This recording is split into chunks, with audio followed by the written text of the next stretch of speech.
this being expressed from sekmeth on her way, that means that this shit is coming to an end. Because sekmeth energy is not a jovial No. and what we call go along to get along ass energy. It's when it say transformational is in transformation. It's like you got to knock a building down to rubble in order to build something new. So it's the code. It's the code of the phoenix. Mm-hmm. The transformation comes in the burning it to his ashes. Mm-hmm. When you burn something to his ashes, that's called the least common denominator. Why? Because no matter what you burn the ash, all of the ash is going to turn out to be carbon. I don't care where you burn that shit at. Mm-hmm. It's going to turn into carbon. And carbon. I want to say I'm not knowing how to put it and ask this question, but carbon is like the God molecule. So carbon in death is called ash. Mm-hmm. Carbon in its living organic substance in the ground is called oil. Okay. But in your skin is called melanin. Okay. Right? But in its highest state, it's called ether. And it's no longer 666 now. As ether is 999. On the ground, it's 666. In the sky or in the above, okay, the ether is 999. So they mirror each other. And can I ask a question? In the sky is the mother. Mother Earth, Father Sky. Mother Earth, Father Sky. But what about the cosmos then? That's the Great Mother. That's the Great Mother. That's Big Mama. Mm-hmm. Mm-hmm. And who and the mother of the red brother is Mama Earth or Big Mama? Right. Mama Earth. So Mother Earth being Big Red, right? Or gives birth to the redhead stepchild. Mm. They call him a redhead stepchild because he was parthogenic in his origin. Right. So whoever he got for a daddy, he's still a stepchild. That's why he's so hateful. Right. But he really ain't. He really not. He really not hateful, or he really not the stepchild. He really not hateful. Well, he's hurt. But no matter who daddy is, he gonna always be the stepchild. Right. You know what because they say when somebody hates you, they really love you. That's a thin line. I mean that it's the flip side of the same coin. Mm-hmm. The amount of energy that somebody put in to hating you, they can put 1/5 of that energy into loving you and change their whole life around. Change the game. Yeah. Change the game. Okay, now I'm nervous. I'm like, I'm not doing it right. You did. It's just going into more detail than where you were. Yes. Because like if you know the whole story of sekmeth, when you pull that card, it gives you more details to add to what you're seeing. Right. That's why studying and somebody said information has to be learned. His name is He is Blanchard on IG. I follow him. I love him. He said information has to be learned. Some information is caught in your DNA, but you also have to learn how to decipher it. So it's the same thing. Mm-hmm. Well, learning, you still got to digest what you consume. Whether you consume it mentally or physically, you still got to digest it in order for you to be able to utilize it. Mm-hmm. So digesting mental information, your brain just have to put everything where it go, and you have to allow yourself what you call a downtime. While your brain do that, you need to be putting cucumbers on your motherfucking eye, laying down there, motherfucking what you call them things, a weighted blanket, while you getting motherfucking massage on your motherfucking toes or Recalibrated and rejuvenating. Yeah. So that's when I used to read a lot. I used to get to a point where I couldn't read no more. It would be going in like blah blah blah blah, That's how it gets when I see So, myself, like, because you know right, you can't really read yourself, but I'll be able to do a little bit, and then if I keep going, it's just like no. But, yeah. So when they start doing that, I don't read nothing. I just listen to music and lay back. mm, Cause I mean that I gotta have a chance to put this information somewhere in my brain if I ever want to use it in the future. right, and that's like writing music. Sometimes you know people think they have writer block, but I think it was Erica Badu that said you have to live in order to download something new. Like you got to actually Yeah. do something else. Well, if you listen to how Biggie used to write, he would do something and he wouldn't even be focused on the song. But while he was doing what he doing, the song would come to him, Hmm. right? And then he'll go in there and spit the song. That's like He already know it.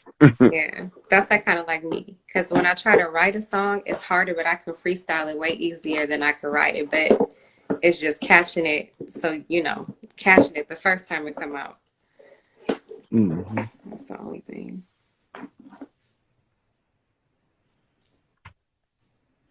You gonna put another one? Yeah, I'm trying to find my tarot cards because these are oracle cards. Give me 1 second. Let me see if I can find it.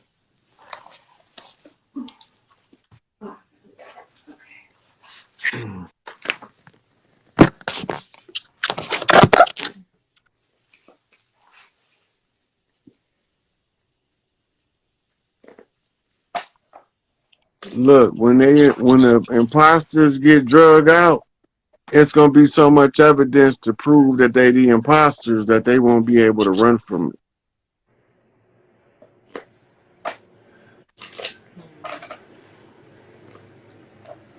We just have to not be in denial when things come to the surface. That's all.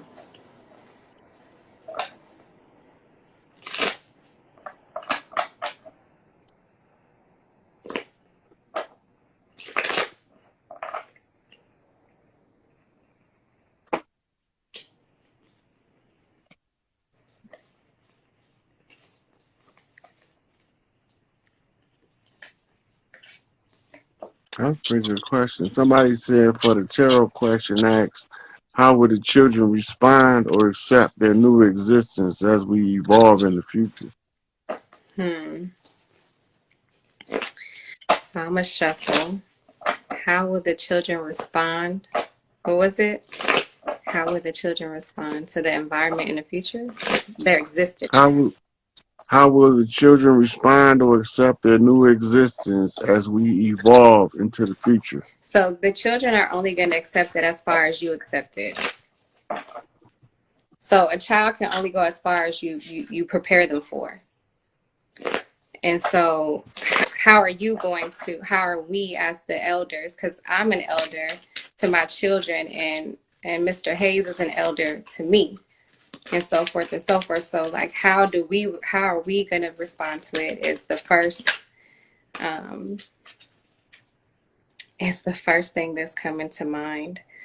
um you know, like, you know how like when you have your children and they keep on asking you a whole bunch of questions and you just want like some peace and quiet, and you be like, I don't know, dang.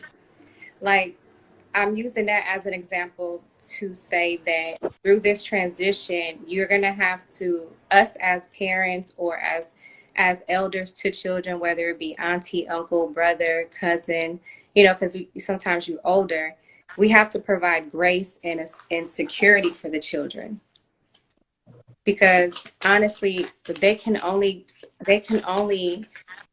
accept what we accept, and they can only live comfortably if we create a comfortable environment. And so, you know, I'm gonna get my laptop real quick. But compassion, compassion is something that a lot of us didn't have as children. We didn't receive a lot of compassion or maybe patience. And so, Both. you know, and so Mm. as we move through this new period, you know, a lot of times when you're an adult and you're learning stuff, it's hard for you to grant patience and compassion to another person when you're trying to figure it out. So that's why when you hear people talk about preparation, it's because preparation opportunity meets preparation, or, preparation meets opportunity. You can only go as far as you prepare. So when we think about children in a state of like,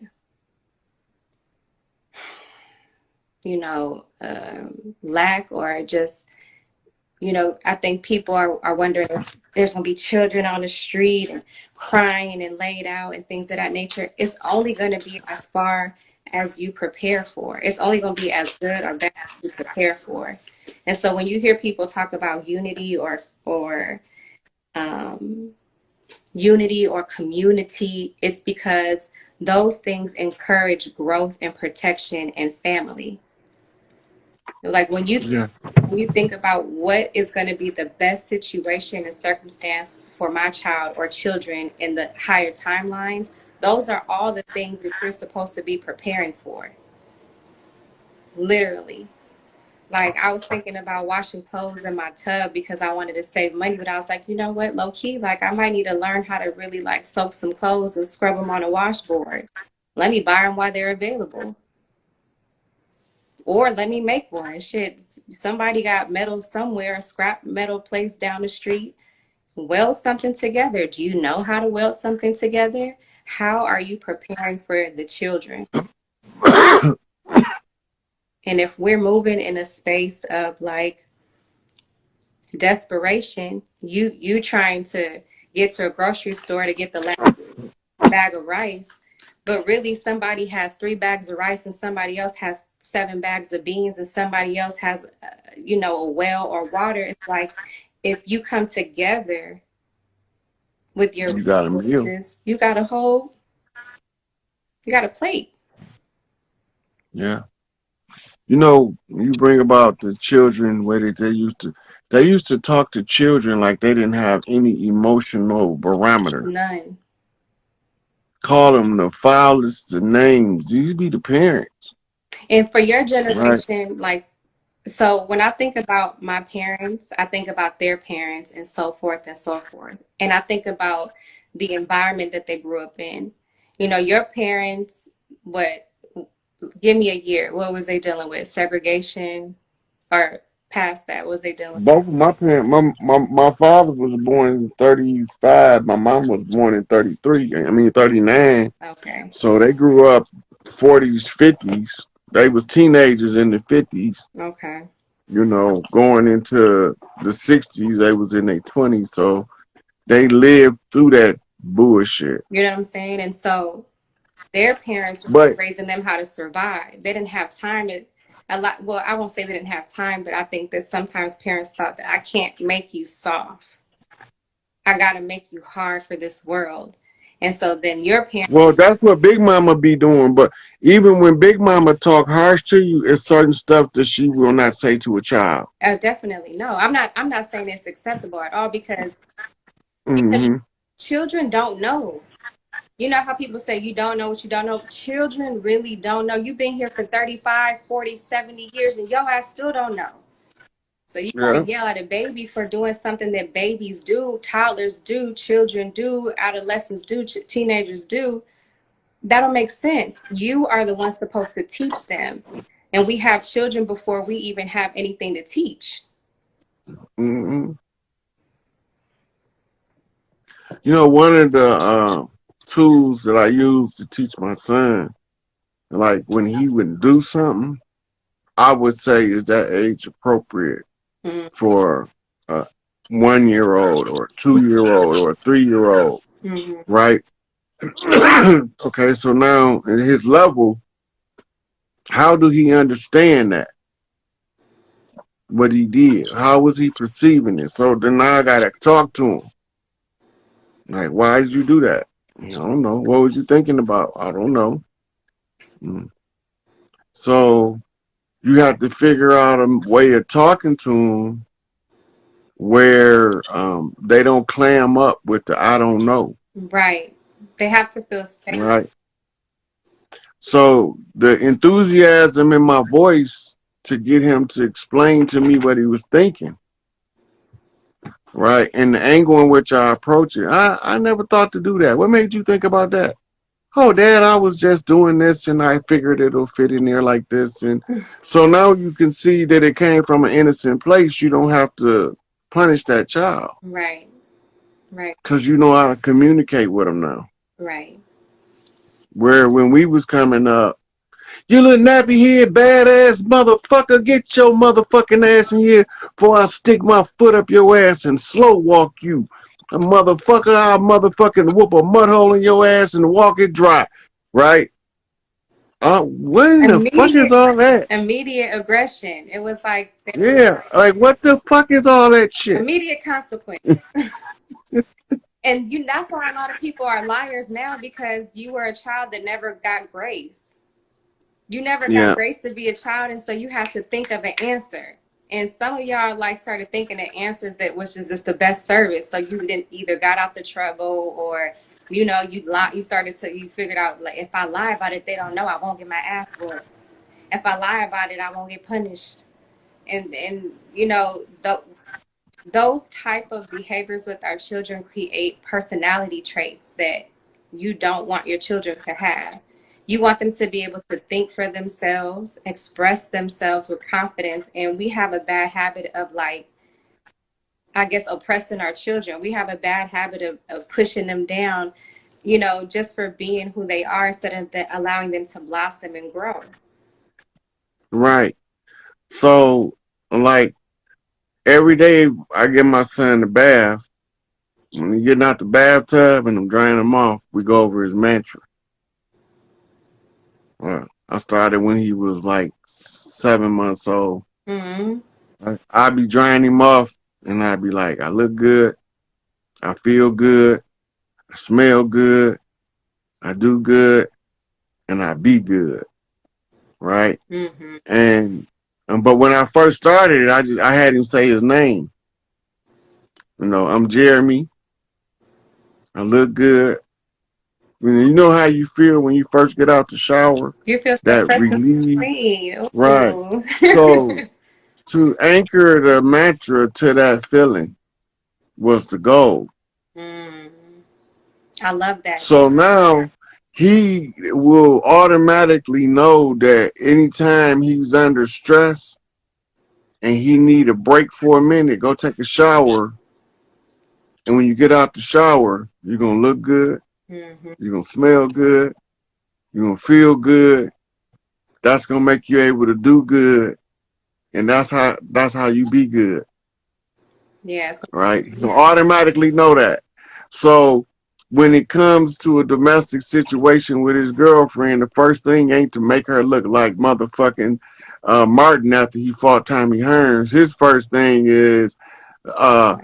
oh shit, I think I need to go take a shower. Let me get this I, off of me real quick. right, he'll have an automatic reset mechanism at his disposal. Yeah. Whether it's a bath or a shower, it don't matter. Even if it's His just re- conceptualizing and remembering that sensation and that feeling of that cleanse of how it feels to be brand new. right. And these become the things that they didn't want us to continuously teach our children, Right. right? But when you look at the children of the smartest people, then the children of the smartest people get different types of interaction with the parent. The most frustrated people are the ones who haven't developed mentally. And also the ones that were ill prepared. Yeah. We always say that there's not a right way to do things, but I think there's an order. There's an order to Well, things. and that's one of the things about humans, we're supposed to share information, right? I understand conditions and the problem that's taking place. But before I can share the information to the people, I have to put certain things at play to start the ball rolling on us moving back into our positions, Mm-hmm. right? I don't have time to teach it um, yet, but as it all turn around, as long as I initiated what needed to be initiated for us to win, now I can go around and tell y'all this is what's going on. This is where we at. This is what I see. Mm-hmm. Right. Mm-hmm. I love that.